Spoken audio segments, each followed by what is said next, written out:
All right, guys. This is episode 16.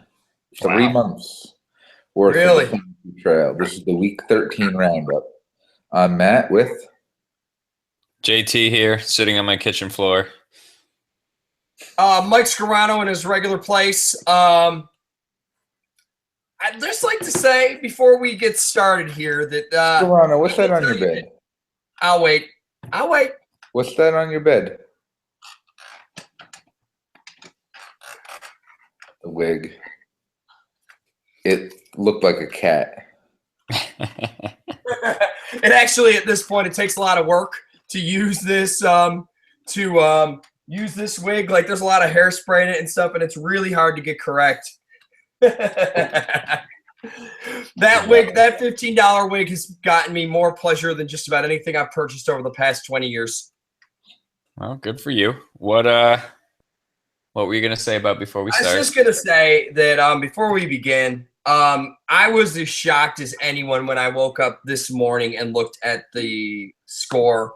I assumed I lost without a doubt in my mind. I went to bed thinking I was losing.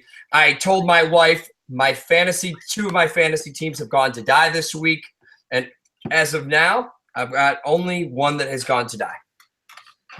Yeah, well, we'll get there in a little more of a second, but it was astounding. That's for certain. Absolutely shocking to me. I'm not kidding. Yeah. So I think this week we're gonna just look at the two playoff matchups that occurred the first round, and then do a little preview of the final four. We can talk a little bit about some hot takes. I think you each had a couple things you want to mention. We each have one. It'll be a good time. I like Matt having a hot take. It excites me. I'm looking forward to this one. We had a viewer, but I guarantee people are going to come back and look at this video. This will be by far our most viewed video. I'm of the assumption you have some type of Trump wig. That really it makes me wonder about what's coming later. That's what we call a teaser in the business. All right, so let's start off. I put up a horrible score this week. I'm not in the playoffs, but I still would have beat three other teams, and I'm scoring by 112 points. I wanted to put the information out there before we get started, just of how obscure and messed up fantasy is, to try and lure Jake back off the ledge for this. Angela would have beat every single playoff team. Yes. Richard would have beat every single playoff team. That's number 7 and 11 in our league. Yes. Kamala would have beat 3 out of 4. Colin would have beat 3 out of 4. And Rachel would have beat 3 out of 4. So almost every playoff team would have lost to the non-playoff teams, unless they played me, in which case would have all won just fine. But what was it? Blake Bortles outscored Russell Wilson, Big Ben, and 2 more combined. Well, I'm going to give you a perspective on this, and I was actually just listening to the Colin show, and this was from a couple days ago, and they were just discussing, they went through the best quarterbacks in football, and with the exception of Tom Brady, sorry to say, Rachel, I mean, Big Ben had a bad week, Dak had a bad week, Phillip Rivers had a bad week, Cam had a bad week. I mean, some of these guys won, but I'll tell you something right now, it is hard to win in December. It's hard for a quarterback to play well in December. There's a lot of film out. Quarterback numbers are just going to be down in general. Mariota had a bad week. Well, I mean, and even our top 2 squads, Joel and Brian, I don't think set their lineup or played the way that they exactly would have. But Brian would have lost to every single person, and Joel would have lost to 2 out of the 4. So it was just not. It was not a normal week. There were a lot, as Mike said, of big names putting up either nothing or much subpar games. If I didn't include Dak, I apologize, or maybe I did include it, but he's on the list as well. Yeah, I mean, pretty weird.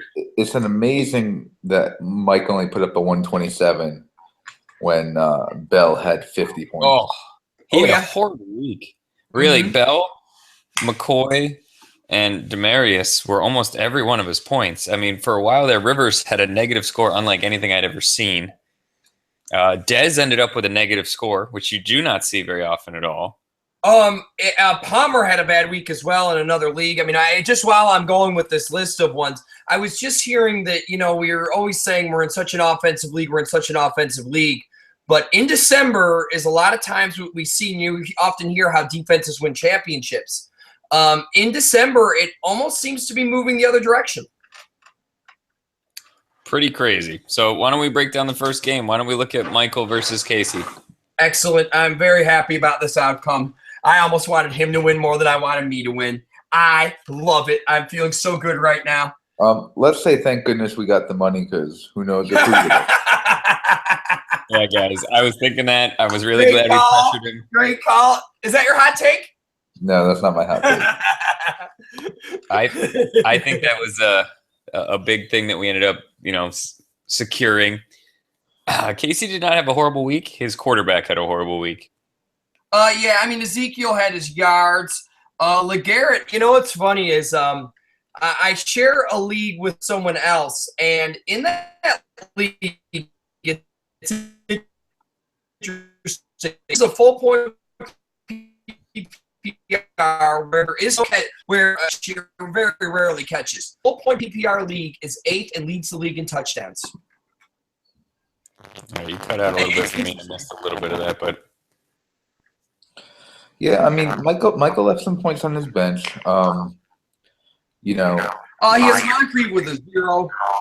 He by far has the strongest running back out there, and I think that's the one thing you can't find this time of year. I'll be honest with you. Right now, I would make an argument that he has one of the strongest teams in the league, that he's the last team I want to play. I wonder about his quarterback, though. Rivers has been in real rough shape the last couple of weeks.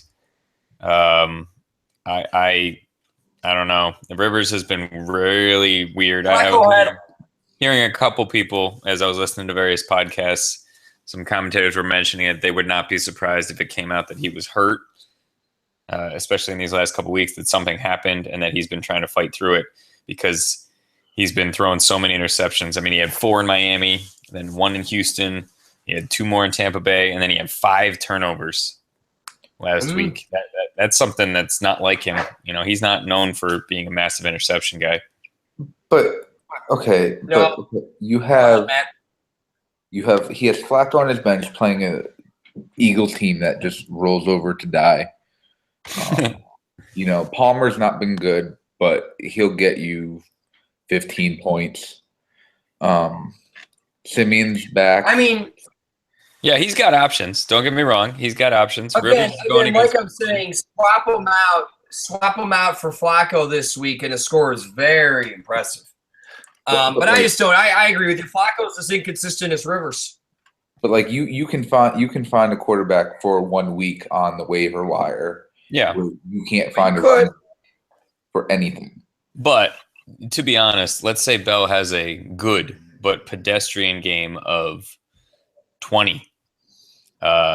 He comes close to losing that game. He almost loses. This was a blowout, but he did not by any stretch have a great week outside of Bell. To have somebody put up 50, he practically beat my squad with that.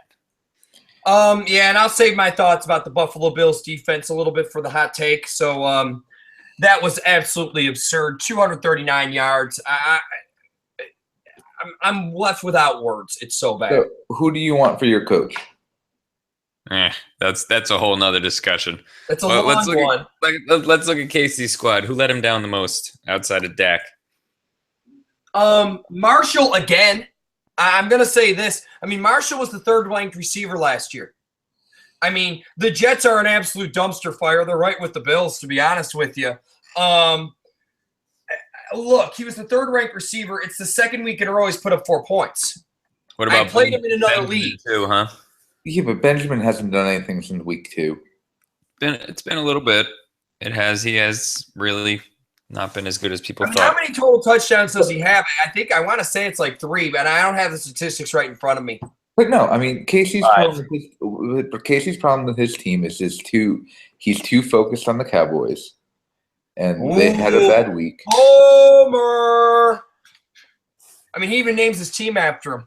It's called the Homer pick, guys. Yeah, well, that was his downfall. We talked all year that Michael was trying to, sneak in with the Bell, and that, if this is an example of why Bell is worth that gamble, then I don't know what is. Oh, absolutely. And what I'm going to say is, and this is looking at a positive note, looking at Michael's team, I don't think that Dez puts up a minus 5/10, and I could see him picking up a quarterback and putting up some more. Stewart seems to be some production, and the Moncrief 0 is kind of an anomaly. The thing with Stewart is it's 4 weeks now, and he has 4 touchdowns.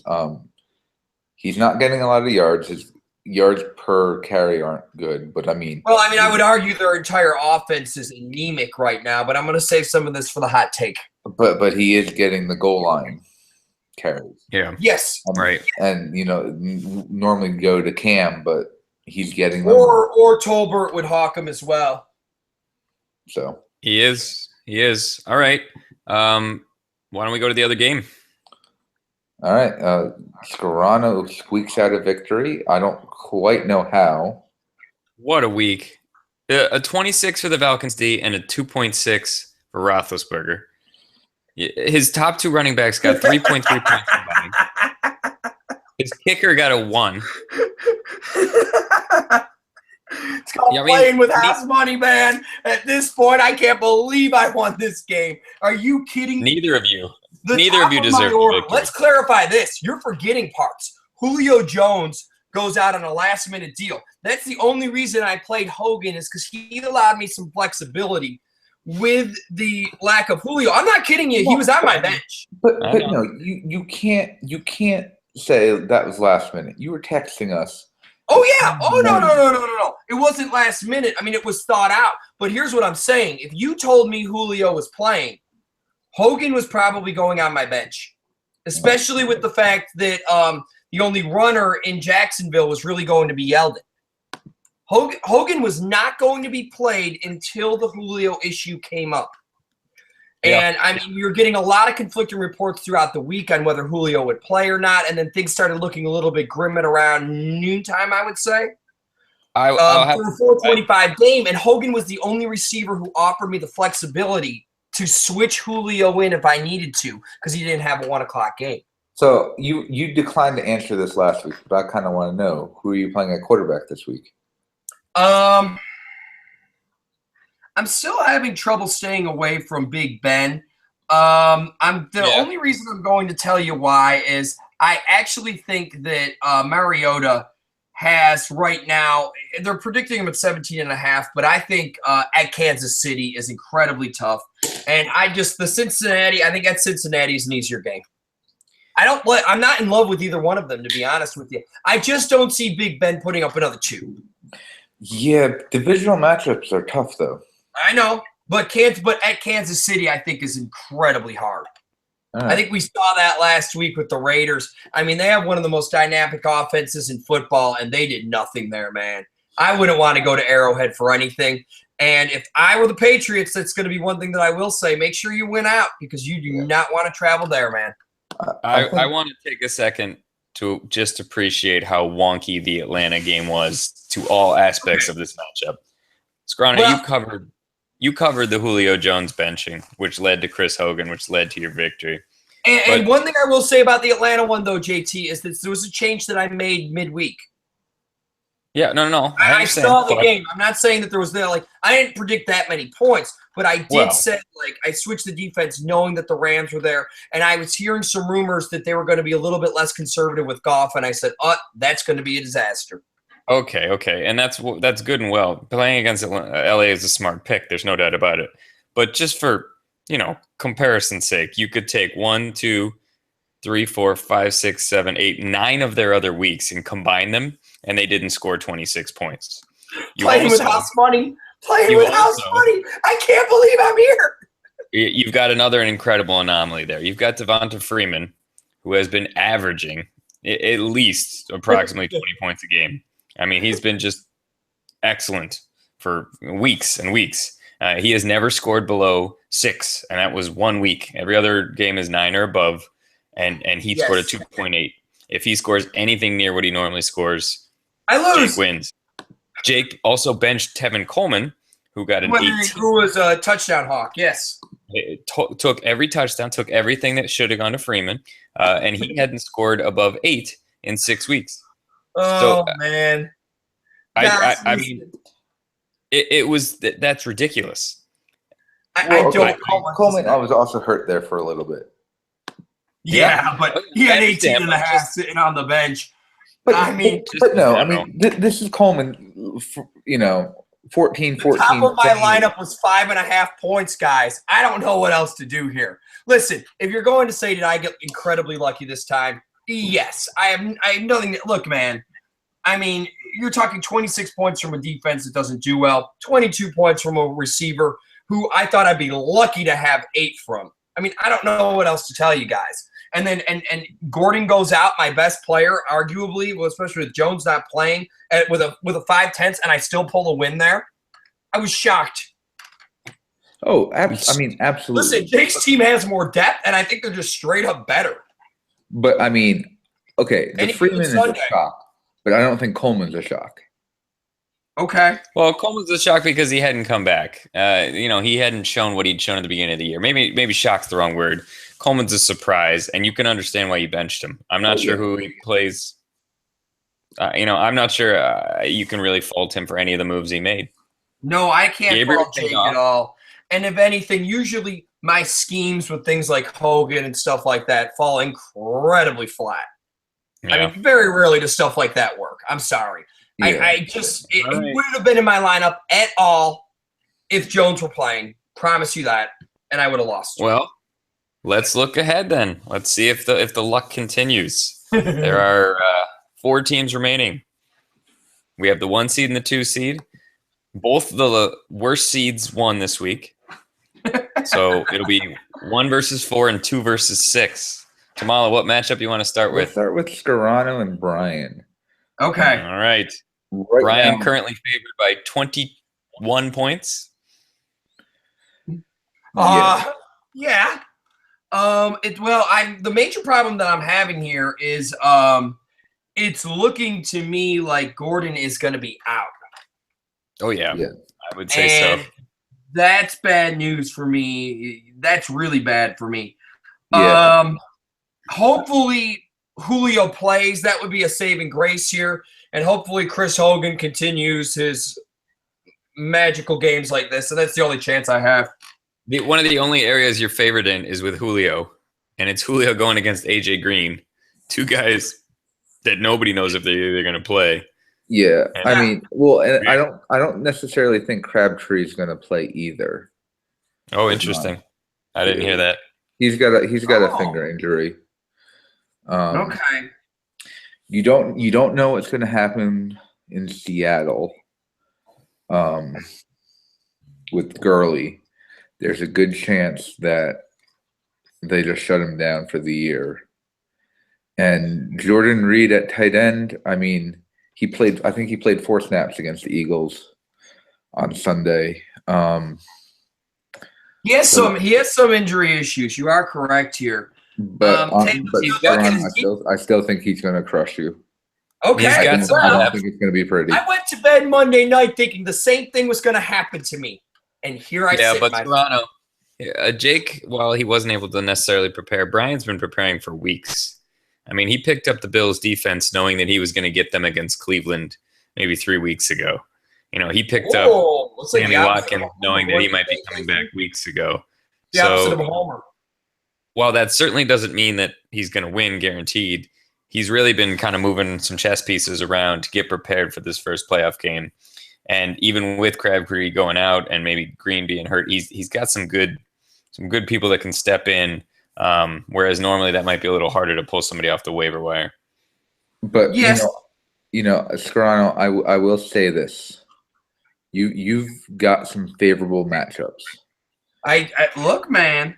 Like Ingram going against Arizona. You have to like CJ going against Jacksonville, Julio against the Niners, the Falcons D against the Niners. I mean, maybe Inman could bring another one in against Oakland. I mean, I don't know. There's one that defense I haven't drank the Kool-Aid on. Listen, guys, I'm going to say this. He's a stronger team. He's won more throughout the year. He's always been ranked in one of the top groups. I'm a team that's been at the very bottom. I mean, this is my real point. I'm playing with house money, guys. Playing with house money. Anything at this point is great. If you can pull in your first through third, you really made a major strides happen here. I mean, all I'm saying is I've been the last ranked team, and I'm still in the playoffs now. Yep. It's going to be interesting. We got some decisions that we'll be keeping an eye on. The last thing I want to look at, when will this game be decided pending any moves? Do you guys have any Monday night people? Sunday. Do you know who's playing Monday night offhand, JT? It's Carolina and Cam. Washington. So he's got Cam and Jordan Reed and Jamison Crowder, and you've got nobody. So you might be going into Monday night with a big lead. It's gonna keep me up again. Well, it's fun. The best part about last night is I went to bed at halftime saying, that's game. And he's got one guy Thursday, and the rest of your squads have nobody. So he doesn't have much going Sunday. Yeah, I mean, listen. I fully look at the matchup, and I completely understand how he has me beat. I get it. But look, man, if I'm still alive at this point, who knows what could happen? I might even be able to take, at this point, since as I've said I'm playing with house money, maybe a roll on the dice with the different guys on the bench or something to that extent. But I'm not going to reveal any of my secrets. Thank you. Okay. How about the other matchup, Tamala? All right, we got Michael against Joel. This is another one that's projected to be fairly lopsided. Yes, it is. Yep. And they've played each other twice so far this year, and they've each won one. I have a question for you guys that maybe you know something offhand. Is Theoretic playing? Yes. Okay. Yeah, that would be big. I mean, I'm just asking. I'm sorry. I'm not. No, he's been huge for Joel. That's been one of the surprises of the year, how good he's been. Yes. On a couple weeks. The Hill thing's great for her. He's been a star since he took over full time. West, however, has gone the other direction, at least this past week, with Dixon getting the majority of the carries. Yeah. She gets Alshon back, and Matt Barkley has not looked horrible. Okay, but it's not like Alshon looked good before he went out. Well, if you look at his numbers, it's better than you think. Okay. Well, I would say that Barkley does provide some type of promise. I mean, I'll tell you something right now. Talking about the situation of there's been some funnies going around about what the Bills do with quarterback. I have one thing. Please do not get Jay Cutler. That's all I'm asking you, Bills. Yeah. But I now think she's got to get Curly to the bench. Yes. But she's got Alshon potentially coming in. Tajay Sharp's been an interesting play. Not a great week this week against Denver, but I imagine she's going to put Jeffrey into the Curly spot. That gets her about 3 more points. Michael's team, you know what? Listen, I don't like any time we predict running backs over 20. I mean, 20 is a fantastic week, and I do understand that each one is coming off a huge game, but predicting them at 24 and 22, I think that might be a little bit high. I doubt at the end of the day when you add them up, I don't think that they'll have 46 points. And I think you're looking at I think Breeze will have better than his projected. And I think Rivers will have much less than his projected. Well, much less. We're getting Rivers at 19 right now. Breeze was the number 2 quarterback in the league for most of the year. And then the last 2 weeks, he has a combined 11 with no touchdowns and 6 picks. Yeah. Yeah. What I could look at, and this is what I'll tell you about Michael. Breeze, yeah, has been struggling. I would keep an eye on Michael on the waiver wire there for a quarterback. I genuinely think that maybe there's something out there, a good matchup. I don't have the names right in front of me right now, but he might have an eye on that one. Part of this problem this week with Breeze, I think he lost Mike Thomas late. And wouldn't that be kind of ironic if Mike Thomas was the reason Mike Thomas lost? I do think Joel has a nice in Marquise Lee. I think that's been a good waiver pickup for her. He's been looking like the number one receiver more than Robinson, interestingly enough, down there. No, certainly more than Robinson. I think their defenses are both kind of interesting. You know, Mike's rolling with the Lions, who have looked good as of late. And Joel's rolling with the Chargers against Oakland. Against Oakland, yeah, I don't know. And for Joel on that one, she might have an eye on the waiver wire as well. I would argue back week. I would argue, unlike Brian, who was kind of playing the long game, I think Joel had the Chargers a few weeks back when they were going against a weaker squad, and that was the last time she was thinking about it, and has not made a move since. So, it's because she was on the bye week as well. Yep. All right, Scarana, who do you have in this matchup? I'm looking at Mike's team up and down, and I just see in every position other than quarterback, he has an advantage. His team has come on strong at the end, like we were suggesting before, and right now he's the hottest team in the league. And not only do I predict him to beat this one, I predict him to beat me next week in the championship. So in the consolation, it's Mike all the way. I'm sorry, Joel. Yeah, what's this now? I think. Not in the consolation round, my friend. Oh no. I think Michael's got two good matchups for his two best running backs, without a doubt. I don't think anything else looks that sweet, especially with Rivers being a little out there. But I think that gives him an advantage. If either one of those running backs doesn't perform, or if McCoy happens to go down like he has a few times where he sits out a while, I think that gives her a chance. But she's gonna need to catch a break, I think, to get a win here. Again, like we were just discussing, he has some guys going on Monday. Look, Michael has the better team, but people have had a better team than Joel, I think, most of the year. Yeah. Burn. No, I mean, look, I think that is definitely the case right here. I think she'll tell you the same thing. But she finds a way to win. She's been impressive. She's earned that first round bye with the moves she makes. So what do you mean is she's the Mike Scarano of the other division? Well, and again, the only way she's done it is with 100% lack of help from me. Because as I told Scarano this week, my suggestion was to play Garcon instead of Hogan, which would have cost him 8 points, and he would have lost. And he would have lost. I know. But Garcon would have been a good pick. I mean, it would have been, but he wouldn't have given me the flexibility if Jones played. And I'm not kidding you, man. No. It's the first time my overcoaching worked in 10 years of fantasy football. But okay, so back to what I was saying, though. I think Joel's going to win.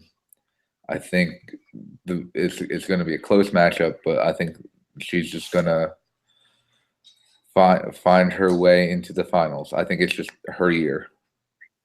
Perhaps. I'll tell you this. Not going to know until Tuesday morning. We could use it for the vet bills right now. All right. What do we got next, Tamala? All right. So you wanted to invite people over 1 o'clock your house? I don't know what the best spot is. I'm not necessarily thinking it's my house because I don't have any great way to watch football. I no longer have Red Zone, and I would only have the local game, which would be 2 games because Carolina's playing Monday night, but that's not great. So I didn't know if people wanted to maybe put out other ideas or to try and meet up at like a sports bar or what. Right. I figured the 1 o'clock games is the easiest. Yeah. If people are interested, throw out a name, whether it be, going to Aviator here and trying to meet in the middle, or, if somebody wants to volunteer their house, obviously I don't want to speak for anybody. But I'd love to do that, get some rules talk, get some fantasy talk, and get everybody home by 4:30, 5 o'clock to go have the rest of their night. All right, man. I'll see what I could do on that one. I think that's probably a go for me, but I can't make any guarantees right now. I have some tentative plans, but don't you worry. I usually break them. I believe if everything goes according to plan, I will not be in town. Oh, really? Yeah. Alrighty. Well, we could Skype you in or something if we're doing a rules talk for sure. Well, that won't be a party right there at all, will it now, my friend? So, but yeah, anybody watching, throw that out there, see what you got, and all right, man. Hopefully we can do that. If not this week, maybe for the championship. All right. What's next, Garano? All right. Well, I'm going to take it first, and then Tamala is. Before I begin tonight, I just wanted to talk that I was looking at the MVP ranking, and they have Dak Prescott ranked as 5th. 4 people are in front of him, including Matt Ryan. And I would have always just said, and this isn't even my hot take, I think if it were Tony Romo who led the Cowboys to this record, he'd have the MVP as a shoo-in. But that's not where I'm going today. Right now, I want to take just a real quick look at last year's MVP. See, everyone's saying how stupid it was. Cam, he didn't wear a tie off the bus. What's the problem here? Cam said, hey, listen, man, I only had a couple minutes. I shipped all my clothes back. This is the man who dresses up like a church lady before he gets on the microphone. Hey, Cam, I got a question for you. Could you ever think that maybe your lack of discipline in following rules and instructions from your coach might have just a little bit something to do with the lack of discipline in your game? Right now, there's 37 players who have thrown more than 75 passes in the NFL. Hey, do you know where your completion percentage is, Cam? You are ranked 37th. Next week, I might get you a more train wreck team.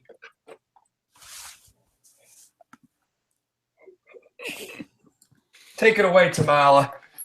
all right. Let me just say, wow. Poor buddy. He's been so hungry. It's kind of all right. Guys, we're all teachers. So, the holidays started a little early for us. So we, from the Fantasy Trail, we want to wish you a very happy and healthy holiday. We hope that you get to enjoy it with family. And we will see you soon. I'm going to sign off a little early today. Please don't leave. And we'll end on a very special note.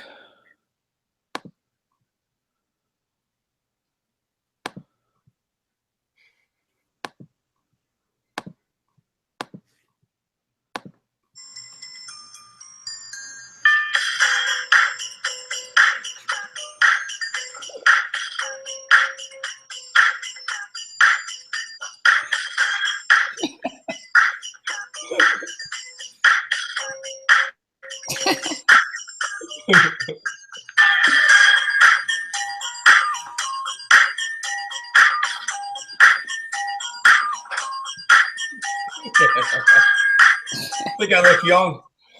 I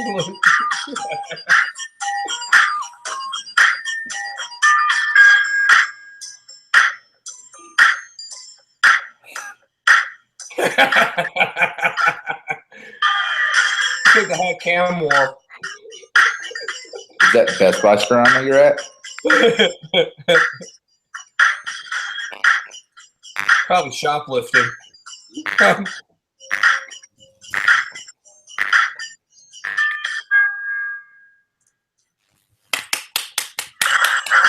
Oh, no, it keeps on going.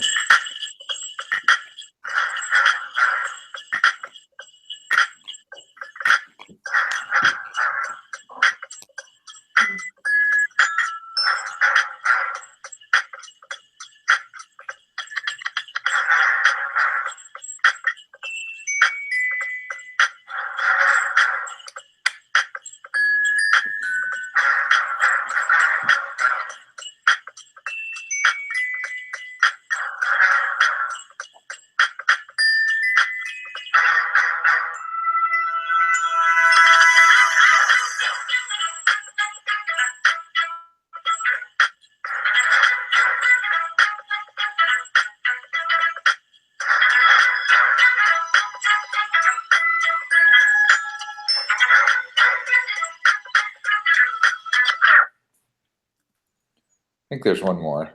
Oh my God. Oh, maybe not. Boy, Tamal, we got a little carried away with this one, boy, didn't we? Hey, for real though, that was enjoyable. Happy holidays to all that we don't talk to. Even if Tamala is out next week, I think Mike and I are gonna try. Yes, absolutely. I can make it'll be live from Western New York. Okay, we'll make an attempt. I'll be at the helm. I'll see what I can do tomorrow. I'll give it a try. It's on my mom's computer. I'm hoping it'll all work out. All right, we'll be in touch. Till then. All right, guys. Good luck, Very happy holidays. Happy holidays. Signing off. Thanks, guys. It's been fun. Playing with house money, baby. Playing with house money. Later.